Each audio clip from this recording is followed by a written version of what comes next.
Ayan. Hello po, good evening. Kamusta po? Good evening, good morning, and good afternoon.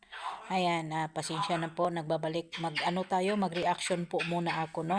May nabasa po ako kasi na doon sa live po, hindi ko na po masabi kung kanino pong live. Kilala po ninyo yan dahil marami po kayo nandoon. Ayan po, at pasensya na po kayo ay ako po ay madilim konti ang aking aking background kasi po may sakit yung alaga ko. Ayan. At konting lang po sa ilaw kasi may sakit kawawa naman. Ayan, magbigay lang po ako ng reaction at opinion at sa lahat na po ito na parang pangkalahatan na. Ang nababasa ko po doon, nagalit, nagtampo dahil wag daw po magbigay ng schedule na hindi naman po pala matutuloy ang premiere ni Kalingap Rab about po dito sa photoshoot ni Baby Carla at sa 20th birthday po. Diyos ko naman po, kayo po nag-aabang. Yes, lahat naman po tayo nag-aabang. Hindi natin alam. No, unawain po natin si Kalingap Rab. Hindi po yan ay nakapokus lang po sa YT. Busy pong tao yan si Kalingap Rab.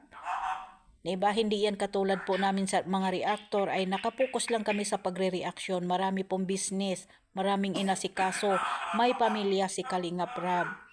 Hindi po ba? Bakit po kayo magagalit? Bakit po kayo magtatampo? Diba? Unawain na lang po at lawakan po natin ang ating isip. Bakit naman po kayo ganyan? Bakit ang marami akong nababasang comment na hindi maganda about kay Kalingap Rab?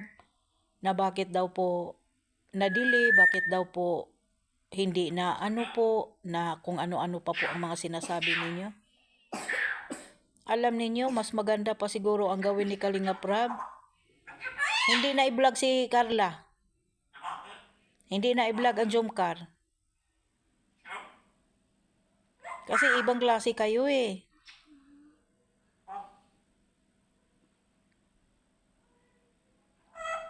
Pinangunahan na po ninyo si Kalingap Rab Nabasa ko sa isang live po ng kaibigan ni Kalingap Rab. Kilala po ninyo yon kung sino.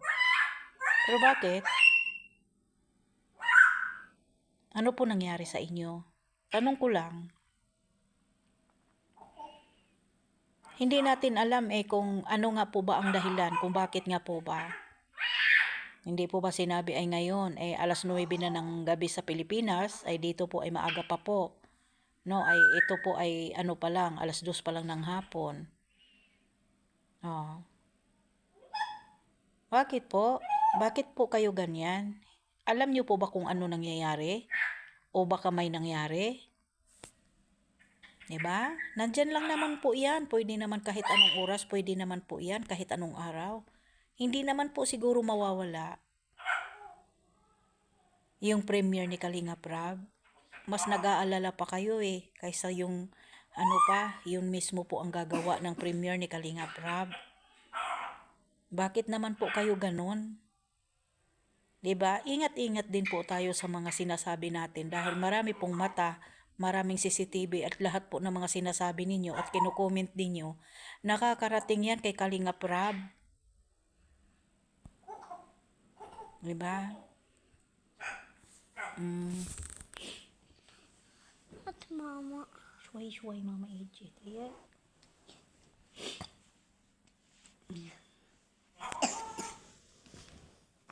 Diba?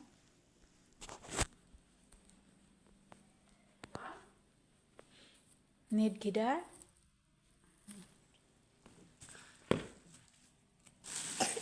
Ayan.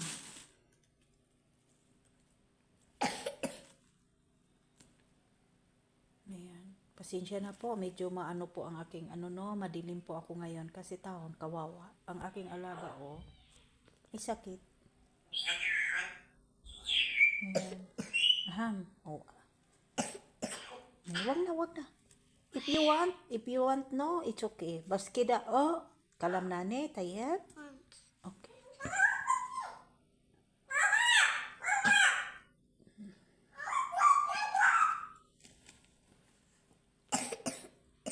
Ha?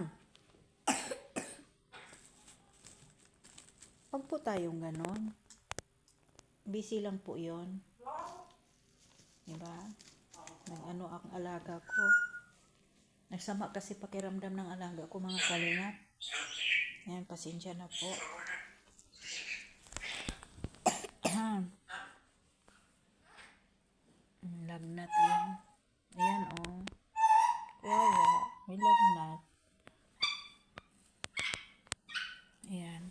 May lagnat may sakit na naman. Kaya hindi ako nakapag-live, mga kalingap, kasi may sakit. Nilagnat.